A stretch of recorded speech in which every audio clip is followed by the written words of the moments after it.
Hi. Hello. Hello, guys. Anybody there? I'm so sorry that we're so late. Again, problems on my side. We've got technical issues, but I think we're here even though we are late. And looks like nobody's there now. But anyway, we'll see. So today I wanted to talk to you about demoralization and the gateway to addiction. But I'll just wait a few minutes for people to come on. I'm sorry I've missed a few of you. If you've been here already and left, then I apologise for that.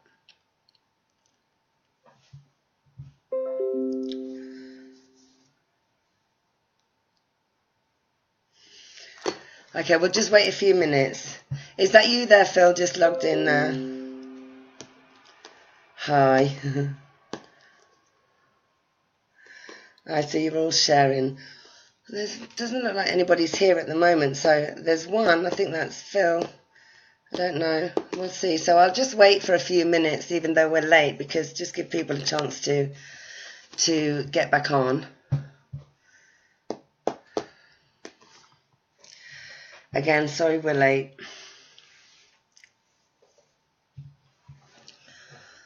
No.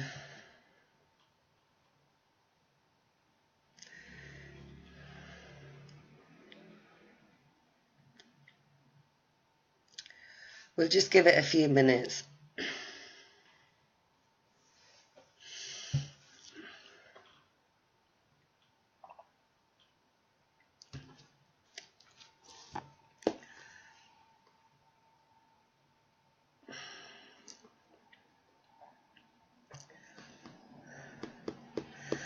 Okay, thank you for joining me. I'm Joanna Gamblin. We're just going to give it a few minutes, let people come back. I apologise again for us being late, but as last week, we had technical difficulties on this side. So, yeah, I apologise for that. We've got one person here. I should wait a few minutes. Let me know you're sharing. I guess there's no one here, but maybe I should just start anyway. Shall I start? There's one person here, and I think that's Holy Spirit. Recovery.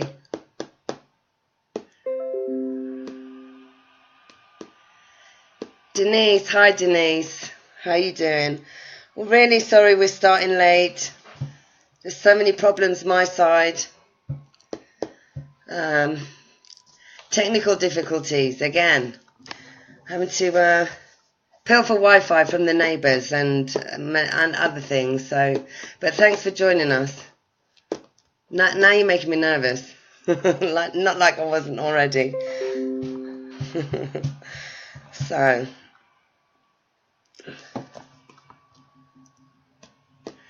okay. So I guess I'm just going to get started. It's there's like 3 people here. Hi and hello to everyone, and thank you for joining me. I've got notes with me today because there's so many things. Hi, Fedor. There's so many things that I want to go through, and yeah. So I've got some notes with me today, so you need to bear with me as I go through them and try to share just something that I learned recently that I found really, really helpful and just related to so much, through my journey of addiction and my past, that I really wanted to share it with you because I really believe that knowledge is power. And, by sharing our experiences and our knowledge with each other, we can strengthen and empower each other on our journey of recovery. So, yeah, again, thank you for everyone that's here. For those that don't know me or don't know my story, I went live 2 weeks ago from Recovery Chicks, giving my full story about all my demoralizing and painful experiences that I went throughout my life, and the path of a 30-year addictions that I went through, that brought me to the point of suicide, actually. But I was blessed, and I came through the other side. So if you don't know about me, I'm just going to give you a little brief overview about my story. And if you want to see the full video, you can see it on Recovery Chicks, or you can see it Holy Spirit Recovery, or Stop Frying Your Brain. So do go and check it out if you want to go and see the full story. But so just to start with, a bit about me. I was raised in a home with a violent, abusive, alcoholic father who molested me as a child. He also made sexual advances to me when I was in my 30s. I wanted to be my boyfriend instead of my father because he wanted to protect me. A bit sick. And then as a young child, my parents divorced around about 12. And after, my father, also, like I said, he molested me as a child, but my mother ignored what he was doing. And rather than protect me, she became very resentful towards me and hateful. So really I didn't have any parents to kind of lean on in that respect. So when I was about 12 years old, they divorced. And at that point, my mother started to drink and abuse alcohol herself, had a massive nervous breakdown, and then spent many, many years in and out of a mental hospital, kind of leaving us, not abandoned, we had our grandparents there, but, leaving us on our own, myself and my brother, until she eventually tried to commit suicide a few years ago. By the time I was 12, I was smoking. 14, 15, I was drinking and smoking weed. By the time I was 16, I was already a very heavy drinker, trying to just, block out the pain of everything that I'd gone through as a child, watching my mother being beaten up with this violent father, and the molestation, and, just the divorce, all of it anyway, it was just very hard. So, I tried to escape from all my pain and used alcohol and weed at that early stage to cope. But like I said, by the time I was 16, I was already a very heavy drinker and smoking weed. And I couldn't cope with my mother, who'd become increasingly manipulative and hateful towards me. So when I was 17, I left home and ran away to London, which I'm still here now. And I've spent all my life here. So I pretty much from 17 was on my own and looked after myself and supported myself all through my life. I literally, I bounced around. When I came to London from the age of 17, I literally, bounced around all over the place. I was homeless and got into various situations that really deeply hurt me and deeply scarred me. And I went on a journey from, like I said, I was a heavy smoker and a heavy drinker and smoking pot. By the time I was 17, when I came to London, I went on this journey of the next 30 years. And in that time, I added ecstasy, speed, cocaine, LSD, crack, prescription drugs, all to the list, all some at times, and all of it in abundance. And I was a functioning addict because I most of the time I did have periods where I'd have to leave work and take a break and try to find myself when really serious things went on. But I used basically through all that time. So yeah, it was quite difficult for me coming through life. So just checking my notes. So anyway, that's just a little a brief outline. I don't want to go on too much about what I've gone through. Just a brief outline. You can check out the video yourselves.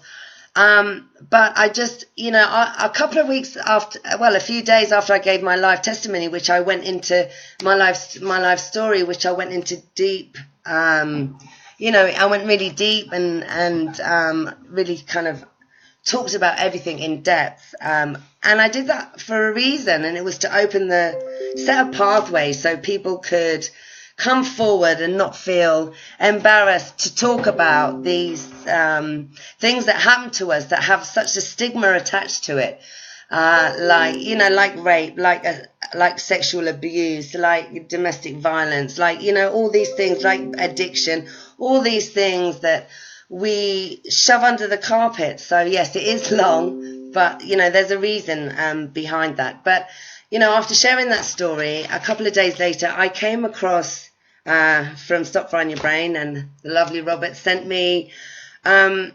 article by Dr. Michael Lukens, and the article was called "The Under-Recognized Engine of Addiction." Sorry, the under-recognized engine of addiction. So I read it, and I was literally gobsmacked, because it was literally like this guy had sat there over my life and watched it and kind of wrote it all down in succession of how things went, and how the deeper I went into, the deeper I was demoralized, the deeper I went into addiction. And even down to phrases that I used to say, I was like, my God, I used to say that myself, understanding, that this is actually quite normal behavior when you've gone through such traumatic things, or even not traumatic things, because demoralization comes in all in all shapes and forms. It was actually empowering to read it and to realize, the core root of why I behaved the way I did for my entire life. So I just want to share that with you as much as I can tonight, because actually going through it, there is a lot to get through.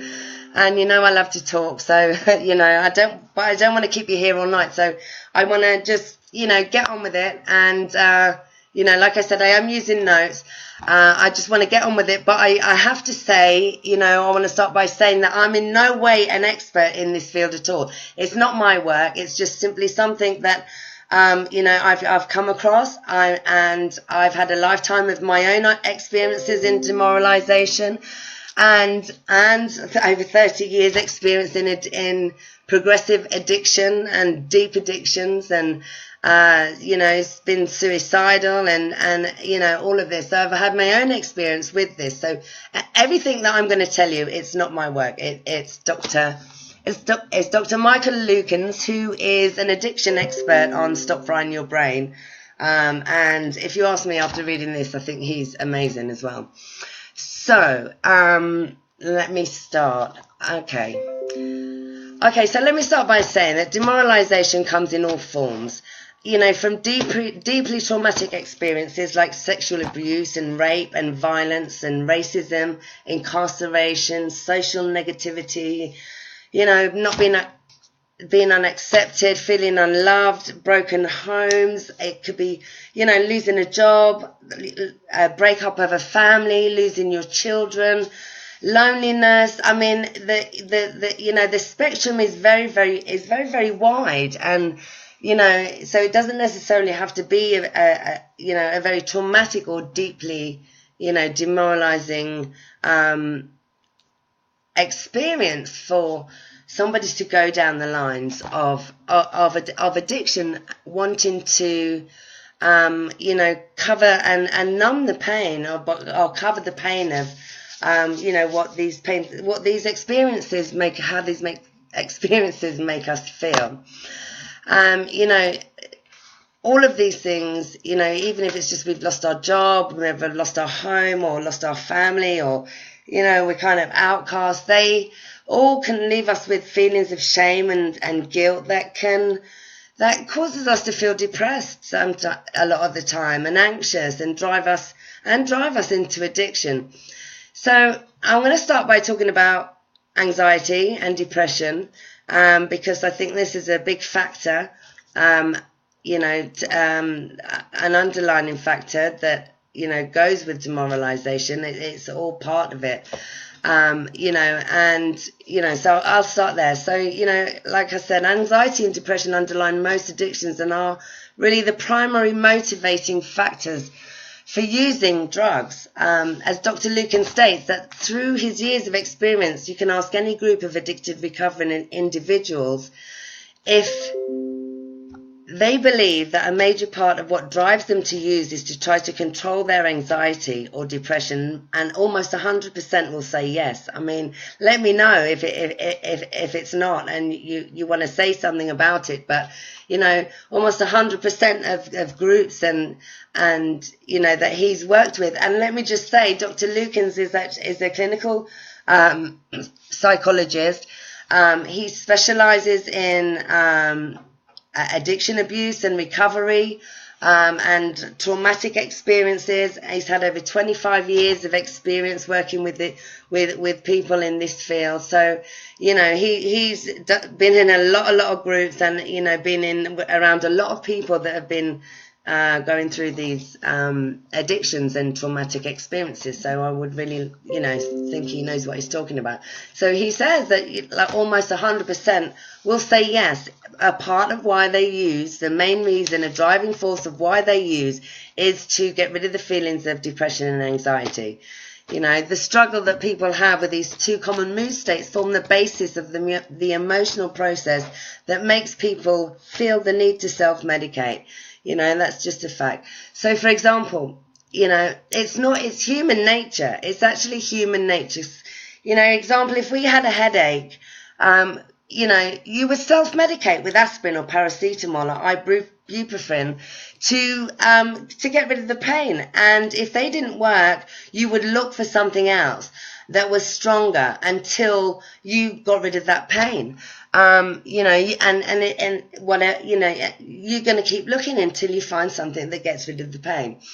Much like when you go through traumatic experiences, or you just go through hurtful experiences in life, we have, as Dr. Lucan says, heartaches, in his words. I'm using a lot of his words, I'm using all of his stuff.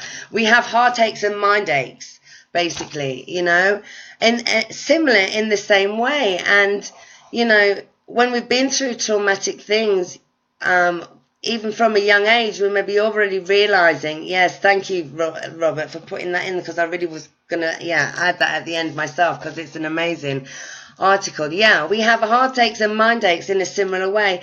And, if you've gone through things from a young age, you may already be recognizing the links to depression and anxiety, and you feel the need to do something about it, or use something that will take the pain away. And when you find what works, you use it. And if that pain keeps reoccurring, you're not going to stop using it. If it's unrelenting and reoccurring, you're just not going to stop using it. So he uses this example as really as human nature and how we are as humans, and that if we look at how babies are, babies and the baby's reward center in their brains, they're not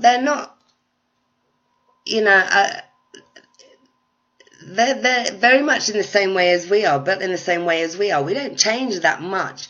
If you're a toddler and you self-soothe with a pacifier, you're looking for comfort, you're looking for security, and if you don't have that pacifier, even your thumb becomes a substitute, if it's taken away from you prematurely. They also become used to those substitutes, and like I said, if your binky or your dummy is taken away prematurely, a baby will act out until they get that, because they become addicted in a way to having that. I can't think of the word right now, but addicted in a way to having that comfort, and to soothe them when they're feeling some kind of pain or feeling upset, or something like that, or they have their stuffed animals. So just like a child, we we do the same things. We get attached to things, like a baby. It doesn't have the same mindset as an adult. So when it doesn't get what it wants, it doesn't have the same mindset as an adult or the skills to then go and get those things. But, much in the same way, a baby will act up and it will scream and cry and just act up in some way until it gets what it wants. It just likes what it likes and it wants what it wants. So, but that's how babies work. They are emotionally, neurologically wired to get compulsively attached to the things that makes their fear go away or soothe them when they're feeling lonely or feeling hurt. So as adults, we're wired similarly, wanting to make anxiety or depression go away. The unfortunate thing is that the devices that we choose to soothe ourselves are vices with great potential to harm us in the process. So one of the things that we do is disassociate ourselves when we're going through painful experiences. A dissociation is not a side effect of using behavior. It's actually the intended effect. When a person experiences life or a major aspect of living as causing emotional pain or emotional inflammation, a persistent dispiriting of the mind or soul, then there's motivation for dissociation. We feel the need to seek some form of emotional relief or remove ourselves from the emotional experience that we don't want to have. So whether it be an experience that may happen, connected to anxiety, or an experience that we're already having connecting to depression, this kind of dissociation actively is always willfully engaged in, if you understand that. And this doesn't necessarily mean it's pre-planned or consciously deliberated. When we act impulsively, it's our own will making us do the acting, even if it doesn't feel like it is at the time. It actually is. So using behavior is not happening by accident. When being in touch with what others, with what's real, or maybe what's real is unwanted, we find ways to check out, instead. And using drugs is a big way that a lot of people do that. So, substances and addictive behaviors like eating, gambling, sex, video gaming, exercising, they're all tools for creating people's preferred form of disassociation. So when fantasizing, daydreaming is not enough, teens and adults, like little children, we get hooked on whatever thing that manages to soothe us or effectively reduce our pain. Depression and anxiety, they are painful and themselves are underlining resolved pain or discomfort in living. Life is just difficult, and universally it just produces anxiety and depressive mood states. Sorry, I'm getting my words out. Yeah, it produces anxiety and progressive mood states. So we are motivated to make it feel less painful by dissociating from our experience of living. No one escapes the drive to escape. The assumption that non-addicts are living pain-free lives, are living so well that they're immune from demoralization is actually really false. No one is immune from demoralization. Positive thinking is not the ultimate answer to grief and loss, and it's even even harder when your own self-esteem's at a low, if you're going through something like grief or loss. Life's difficult for all of us at times, and we are all at risk for anxiety and depression, and the attendant drive to dissociate and or self-medicate. So we are all at risk, and especially in this this day and age, there's it's not surprising that there's a global epidemic of addiction, going on, because there's just so many people in living through demoralizing situations. It's phenomenal. So it's really not surprising. You know,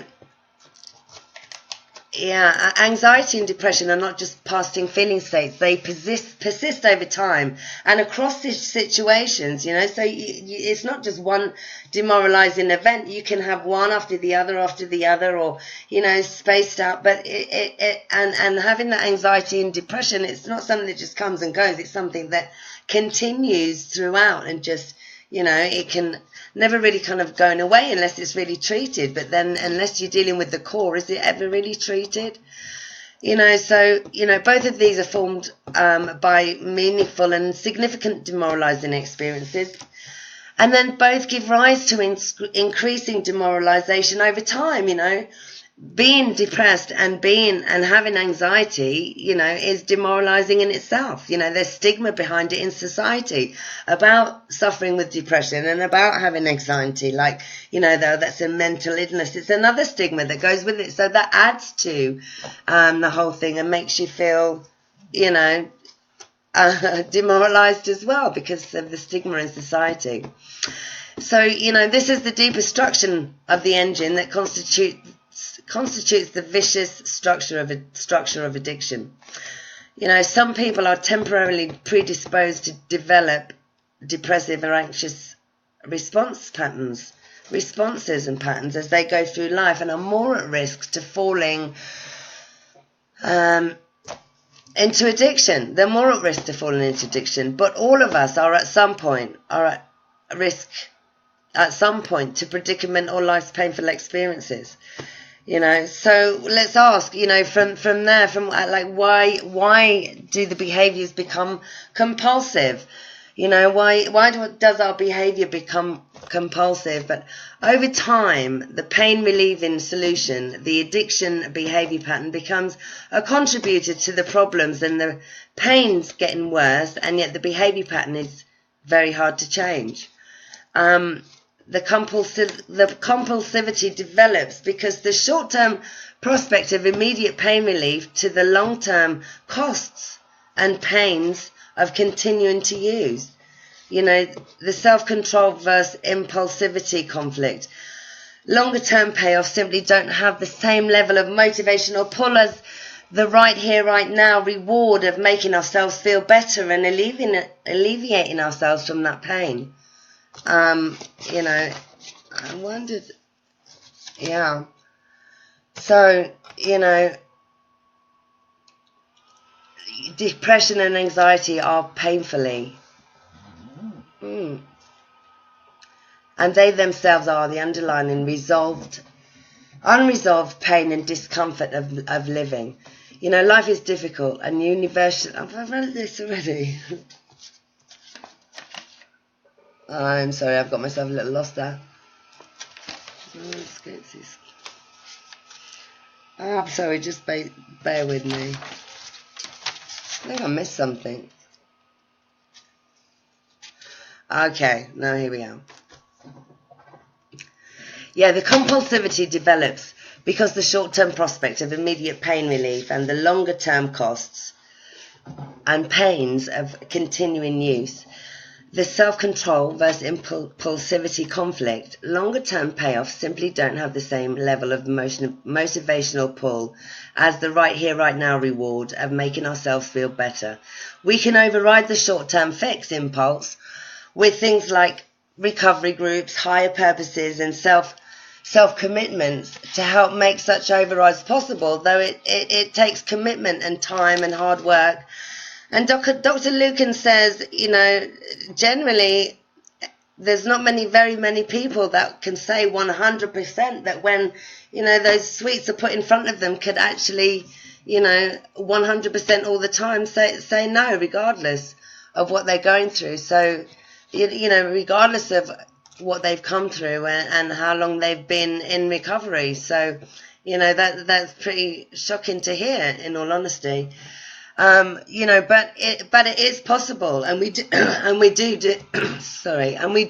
it. You know, these two abilities are hallmark features of adulthood. struggling to tolerate frustration and pain, and difficulty delaying gratification. Demoralization and addiction both stunt emotional growth. Differences in degrees and type of demoralization sit right in the middle of what explains these two important individual differences. People who have been traumatized or abused as children would be expected to be more addiction prone for obvious reasons, but one obvious reason is that it's hard for the person to set goals and follow through with the applied extended effort. If there's no expectation of having enough worth or personal power to start with, if life is bad enough, and if our lives, the promise of the future rewards have not been kept in the past, we will be less inclined to hold out for more to come later on. We want the reward right here, right now. And we don't trust that we're going to get the reward in the future. We just want to deal with the emotions that we have and deal with the pain that we're going through, right here, right now. And even though it sounds good on paper, of the long-term benefits, we don't want to, we don't want to wait. We want that fix right now. So we're built on a structure in such a way that we learn to more consistently take the reliable payoff, in the short, and take the short-term fix. So, these were meta-learning events based on trauma or pain-involved learning experiences. It makes it harder to trust people. It makes it harder to trust fate. And this process can produce a kind of learned helplessness, a kind of fool me once, shame on you, fool me twice, shame on me kind of attitude, and learning-based conclusion about life. Then it's Dr. Lucan's contentions that in all cases of genuine addiction, some form of demoralization accounts for the motivation to play R&R, Russian roulette, with substances and behavior. The R&R aspect of the addiction is not necessarily intentional. It just goes with the territory, though it is clearly intentional in some cases, but it just goes with the territory. And, we tend to block those things out and not really care about them because we're so fixated on getting that fix and that pain relief. Oh, thank you. Yeah, I'm calming down a little bit now, which is better because it was chaos. Yeah, and we're just fixated on getting this pain relief. So, let's see. Sorry. Yeah, so it just goes with the territory. So let's say, for example, if you had a migraine and you knew the medication that would relieve it would give you stomach ulcers and would give you, other side effects of using it, would you stop using it? You wouldn't. You'd still, if you've got that pain and the pain is bad enough, you're going to take something, you're still going to take it to get rid of the immediate pain and not think about the long-term pains or the long-term problems that's actually going to cause. Yeah, you're still going to take it regardless, and you're going to ignore the fact that, it could possibly make you sick down the line, because it might not either. So, and just like that, like I said, most of us would act or be strongly tempted to act impulsively if there was no alternative. In fact, a large number of people would take the pain relief even after we started bleeding and we were seeing the side effects of, taking this pain relief. We would still continue taking it because we still want to address the pain and get rid of the pain. So, it's just normal behavior, to want to get rid of the pain. No one wants to live in pain, whether it's pain in your head or pain in your arm or pain in your heart or a pain in your head. Pain is pain. And, it's just human nature to want to get rid of that pain. And when it's headaches and heartaches, that's where you can't buy something off the shelf, that's going to immediately deal with that. So we fall into, these addictive behavior patterns. So, It might seem like it's mind-boggling that we do fall into these patterns of addictions, but, it would too to someone who, if it's not your headache, if it's not your headache or it's not your heartache, it sounds crazy that people do this, but, it's all right for people to sit on the sidelines and make judgments when it's not their pain. So, the motive for using is the payoff, and the motive can energize cravings. Demoralization also accounts for the continued drive to play Russian roulette once the risk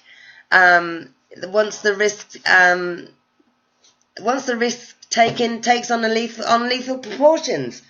When life consistently hurts, people are more inclined to develop a passive death wish, such as, not wanting to wake up every day or even plotting suicide, which is something, from a very young age. I felt in my heart that I just didn't want to wake up, or, and later as things got worse and worse and worse down my life, I did. Suicide to me was always an option. My get out clause of escaping from this pain, when my ways of escaping from the pain through addiction were not working anymore. To me that was always from a very young age in the back of my mind, that I can take an overdose and I can check out that way if I can't check out, from taking drugs. So, demoralization accounts for the triggering and relapsing, regardless of how long a person's been in recovery also, and the recovering person would say to themselves, I've been doing so good and I've been trying so hard, now this happens, and this would be a sudden disruption of sobriety or recovery due to a relatively major event. Often a relapse trigger is really the straw that broke the camel's back. Like when we say to ourselves that does it. Just too many things are not going my way, and so I can't help it. Too much has gone wrong. I'm just going to go and use. I'm going to go and take again.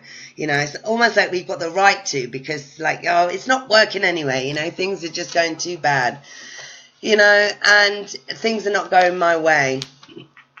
So that's like going down the rabbit hole. Going down the rabbit hole, there's some form of demoralized state must exist somewhere in someone's life, or there would be no motivation to move the person into addiction.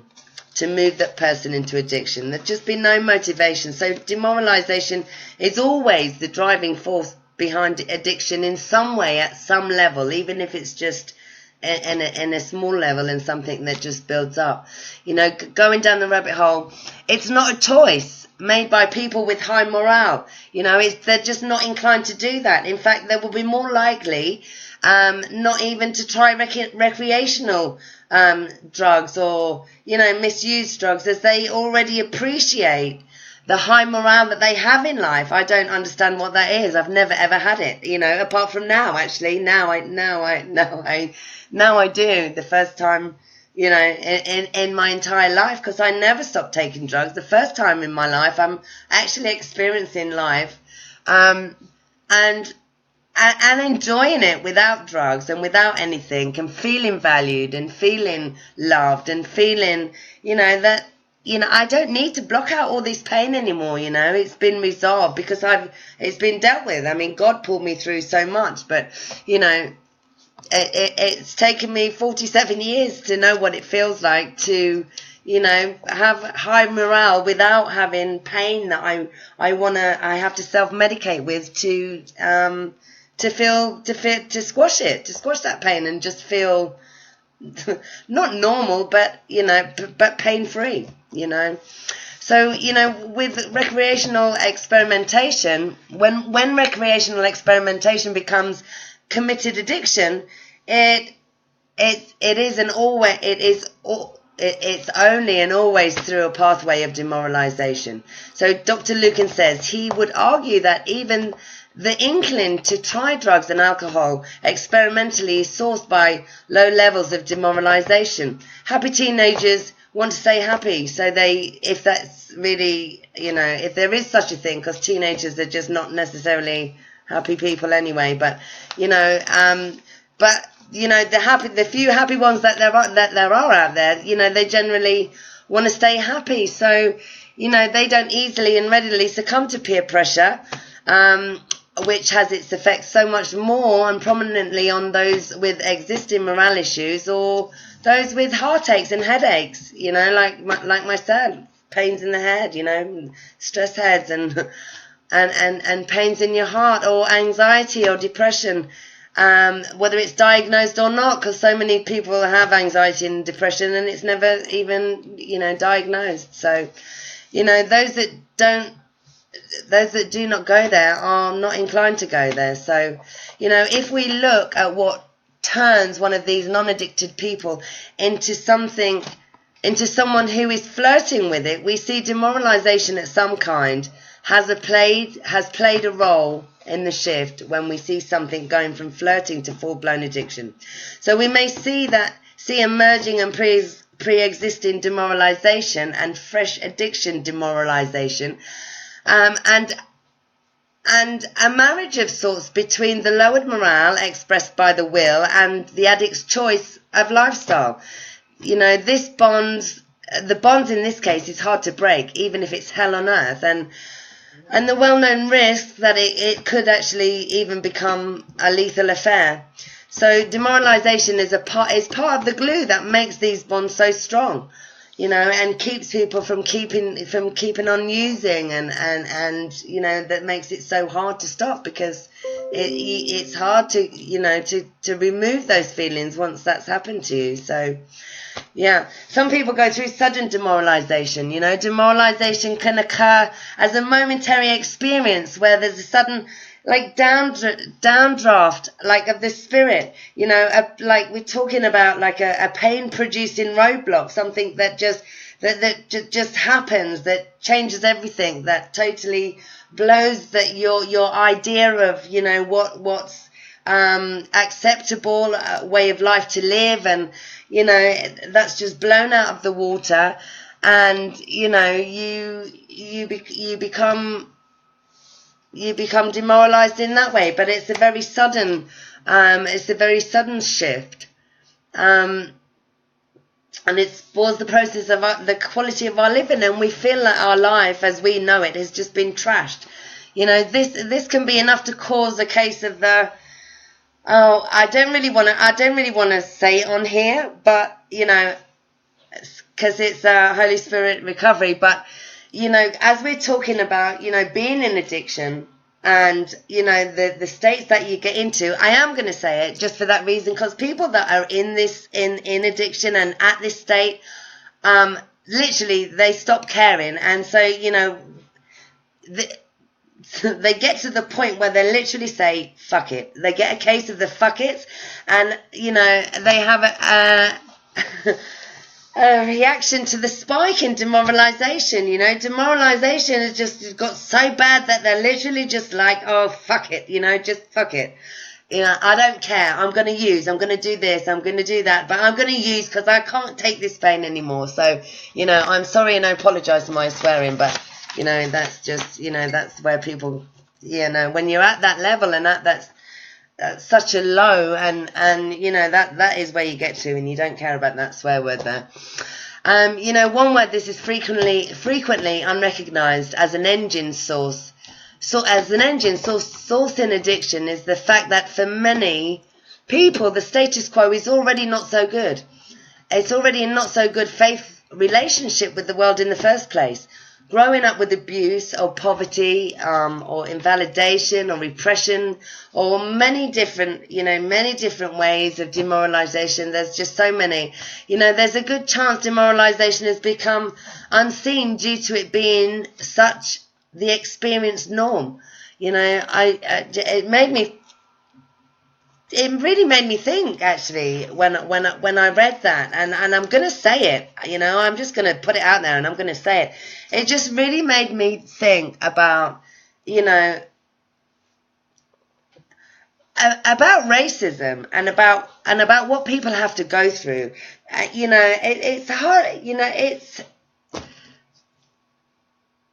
It's common sense, really, if this is true, and I really believe it to be true, that black people that have been raised and they've had centuries of slavery behind them, and they've grown up with these white supremacy all telling them that they're no good and this, that and the other. They've grown from generation to generation.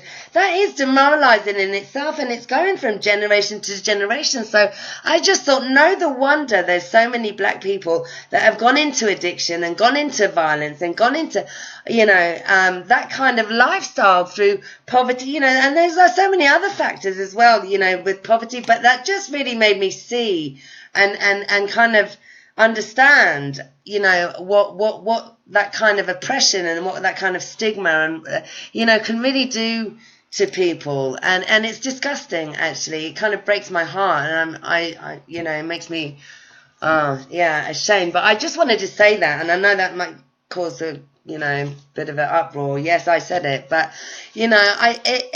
it's just really not surprising, and these poor people, that I don't want to say poor people, they've been demoralized their entire lives. They've been born into demoralization, and it's continued all the way through their lives, through school, through college, through everything, and I mean, that's, it's just so deep. But anyway, I'm gonna move on from that. But I just wanted to, say that, because, it's a really deep thing. And that just came to, that just really touched me, and I wanted to say that, it's like, so for people like that, it's like the experienced norm. Demoralization, it's like it can be like a backdrop that's cloaked due to its subtlety, and its chronicity. Thinking of having think of this, of having an experience of being in your kitchen. Just at the moment, you recognize the sound of the refrigerator in the background, just simply because it turned itself off for 1 minute.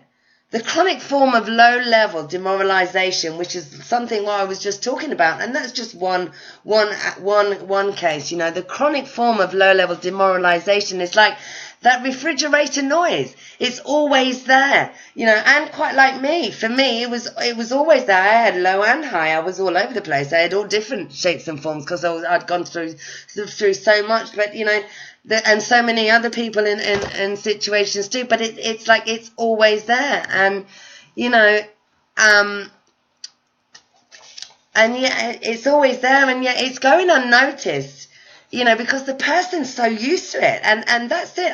When I read this, I never thought for 1 minute, it wasn't about demoralization to me.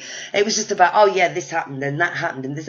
But actually, it was a continuation of demoralization for myself all through my life. That that's why I just love this, so much, and wanted to share with you. You just become accustomed to it.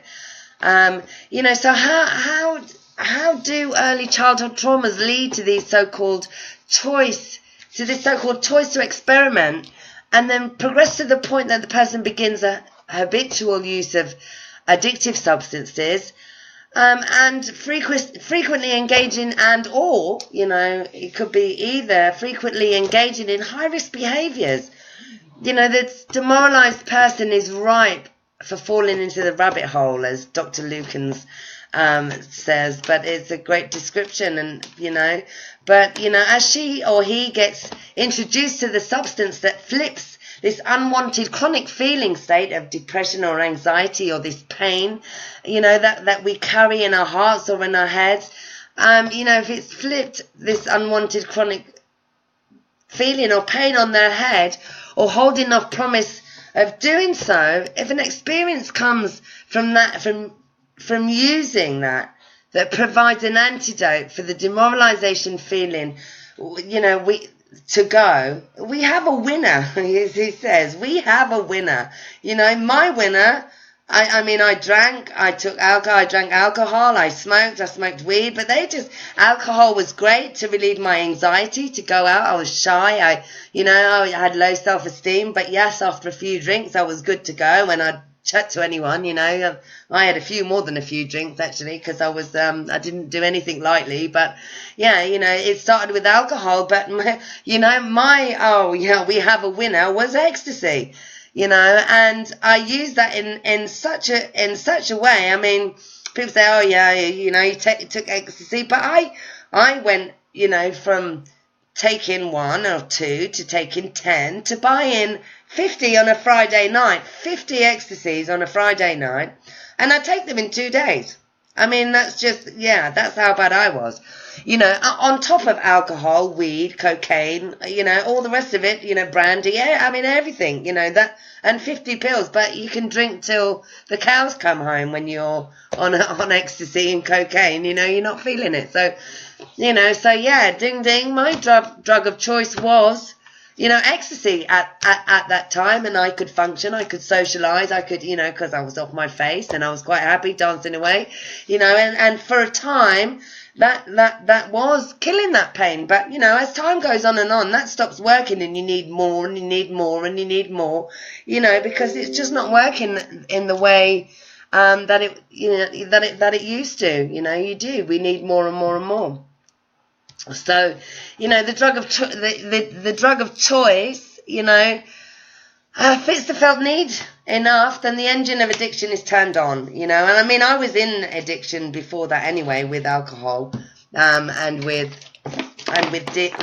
weed, certainly with alcohol, but that's more, I guess it was an addiction, well, it was, I was a full-blown alcoholic at one point, but, that, starting with the ecstasies, that was, a whole new game that I was going into.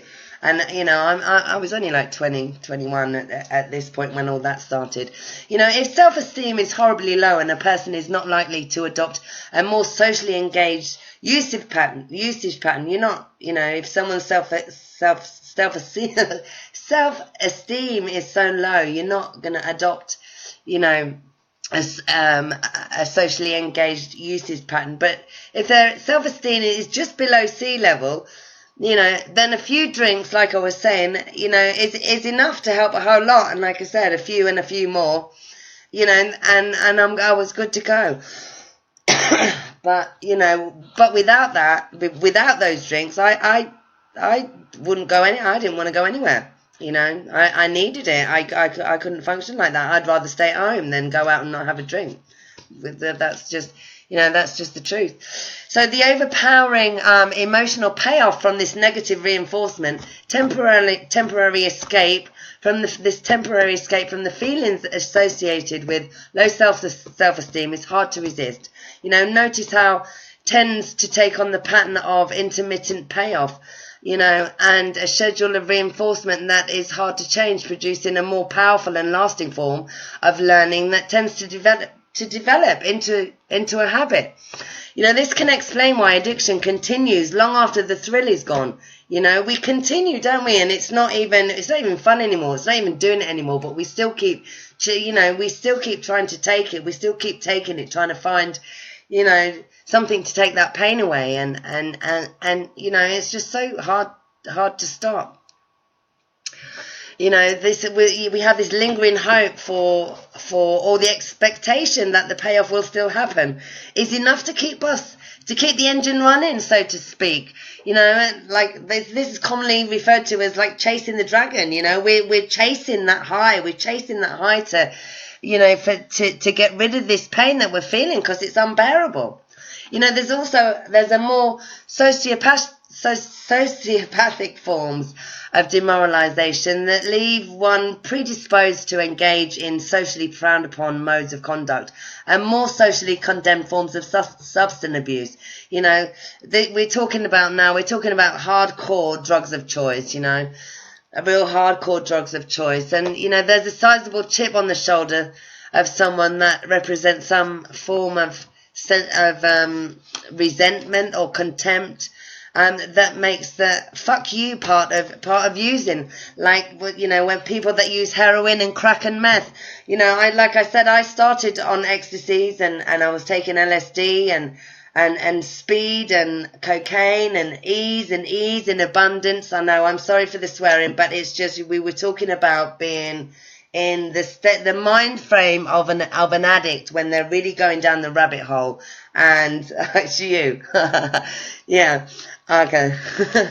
Of the rabbit hole. And you know, this is the states and the words that they would use. So using these hard drugs like heroin, crack and meth, and you know, for me, I ended up there too, on not heroin. I've got a brother though. We had similar, well, we was raised in the same house. I went down my road and he went down a totally different avenue. He drank and he smoked a bit of weed and then boom, straight into heroin, my brother. And he spent a lifetime, most of his, a long time on heroin, and then a lot longer time on what we call over here Subutex, which I think over there in the States you call Suboxone, so something like that. So yeah. You know, he went down that road, and you know, for me, when things got really bad, I isolated myself, disassociated from a society, and I sat smoking crack for months. You know, on my own. That's all I would do. Go and get my crack, come back in, and I'd just sit here on my own and smoke crack all night, all day. Yeah. So you know, these drugs are.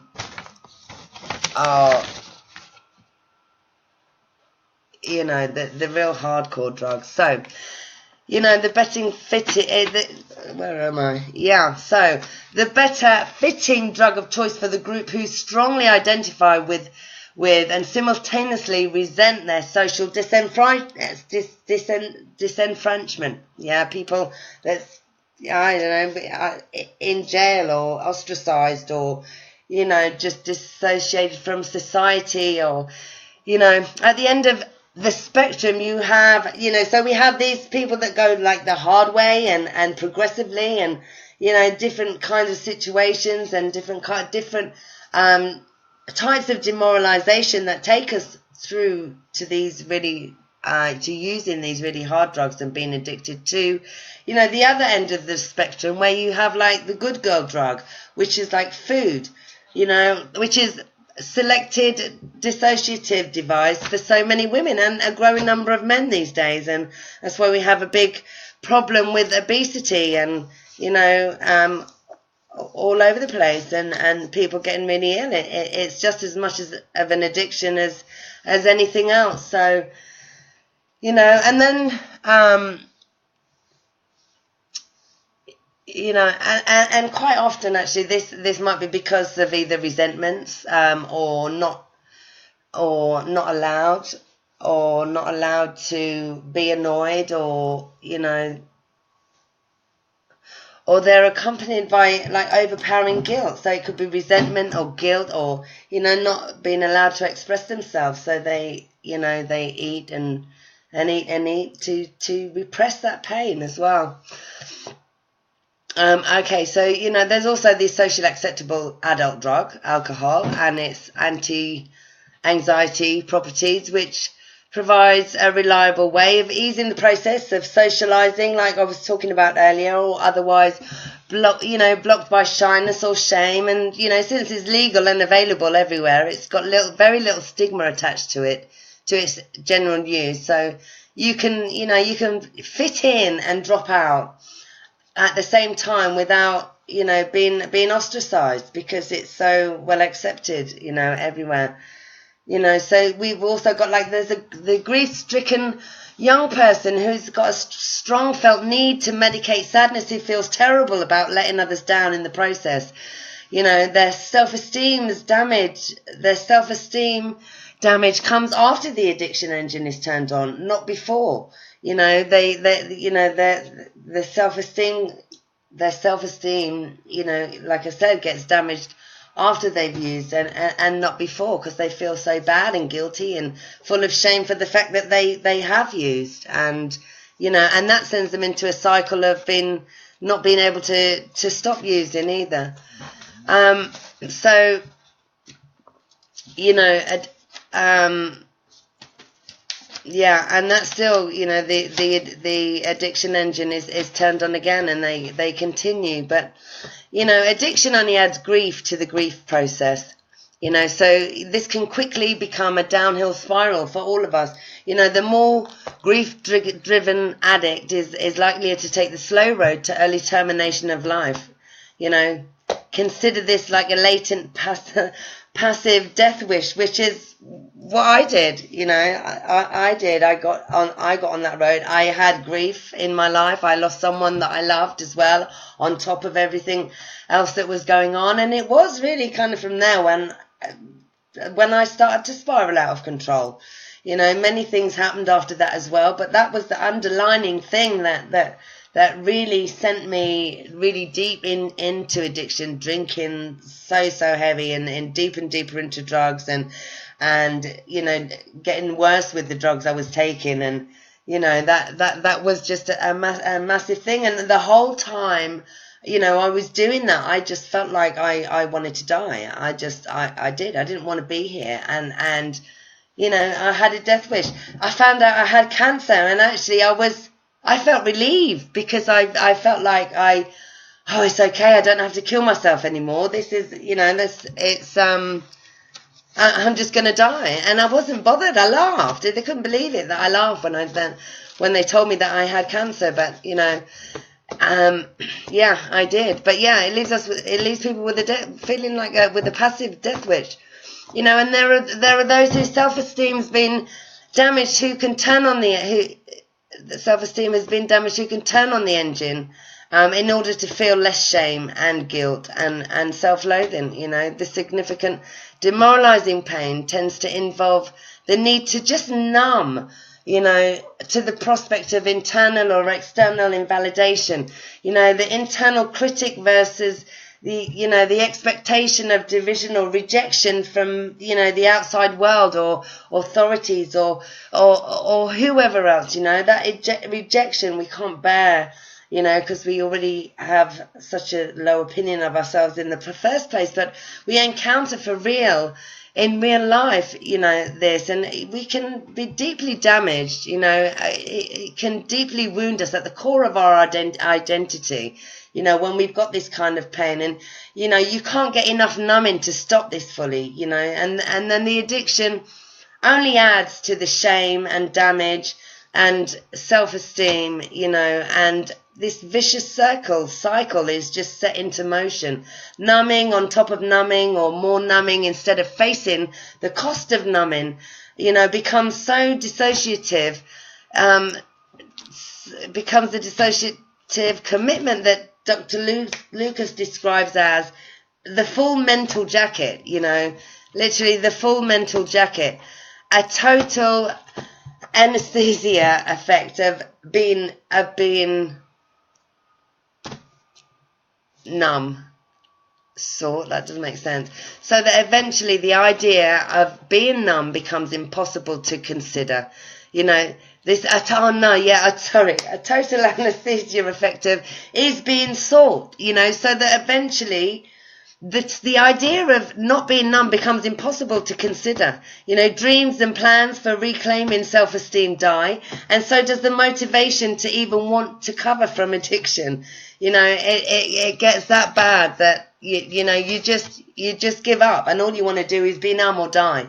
You know, but there is news, you know, there is good news, because, you know, for someone who's been down this road and has gone through actually all of those stages, I recognize and I identify with.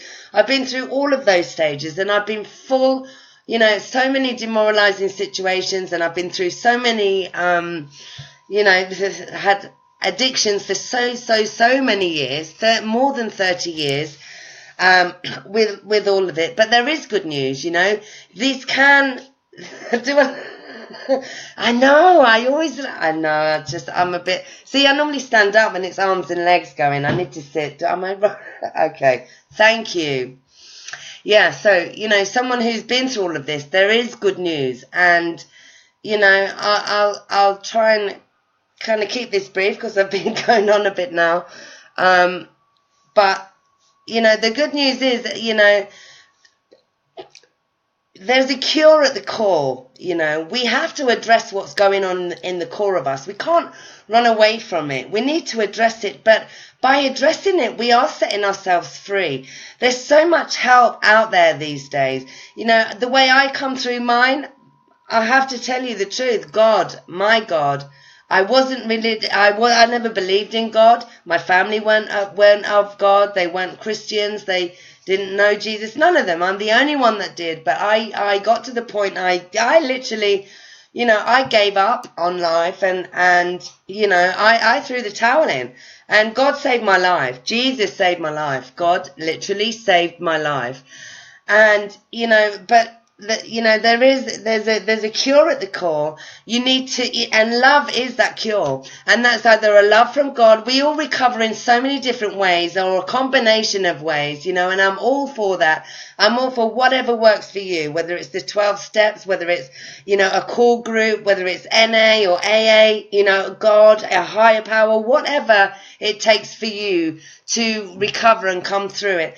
But I will just say this, that God took me on a journey and changed my life, removed me from all the negative people in my life that were doing drugs, put me in an environment which was in the church, where they helped me. They didn't judge me. I was surrounded by people who cared about me, and I was a total wreck, crying, so yeah, you need to surround yourself with people that love you and care about you and understand you, like-minded people who've gone through the same things. So by getting into groups, and like I said, NA or AA or like a core group that's really working on, addressing all these things in the core, get into counseling, or group counseling or group therapy, find a relationship with your higher power, and all of these things can be removed. And your life can change and you can transform.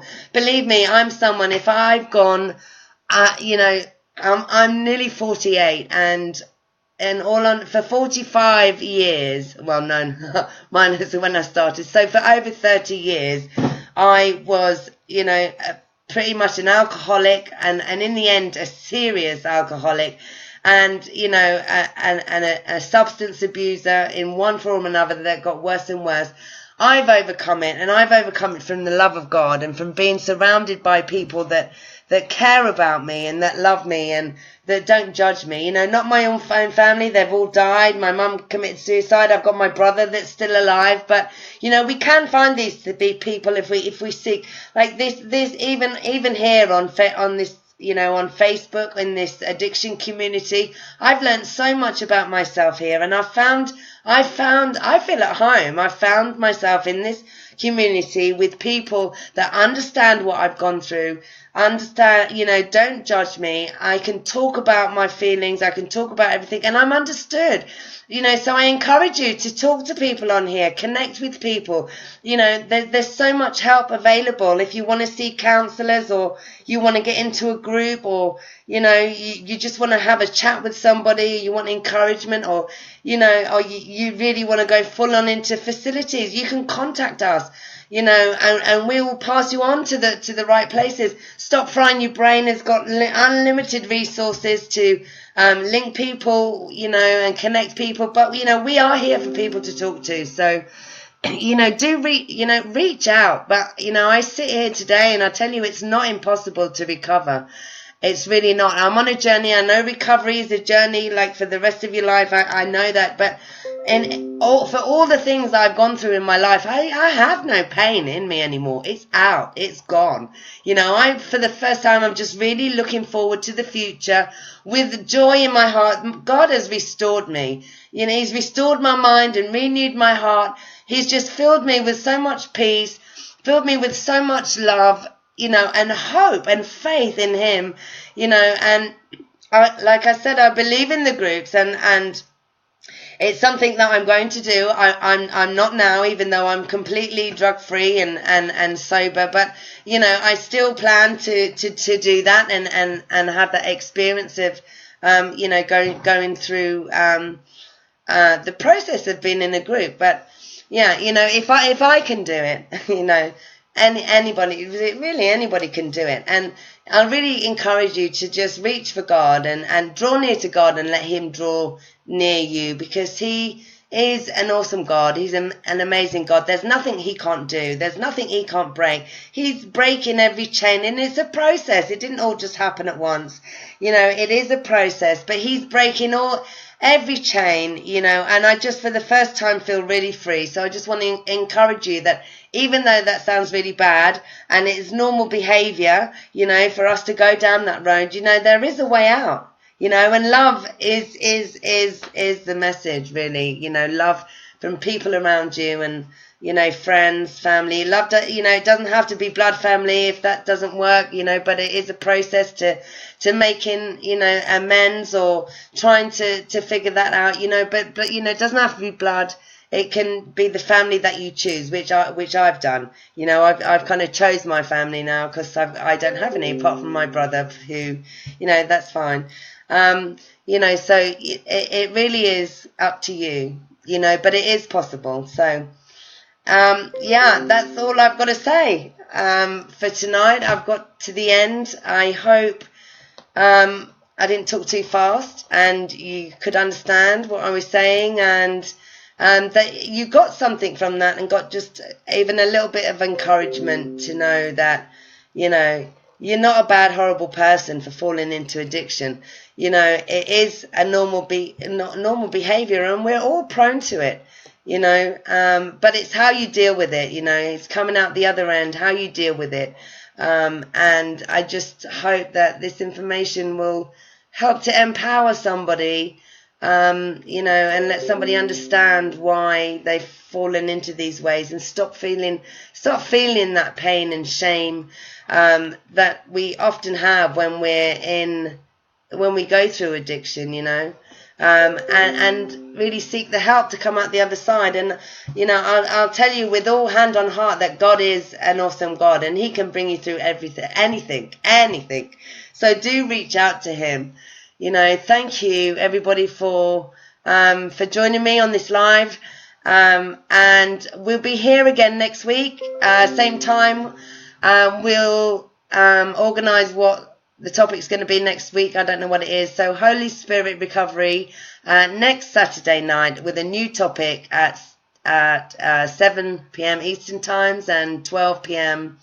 in Greenwich Mean Time. So be blessed, everyone. Have a great weekend, and I'll see you all next week. Okay, thanks. Bye. God bless.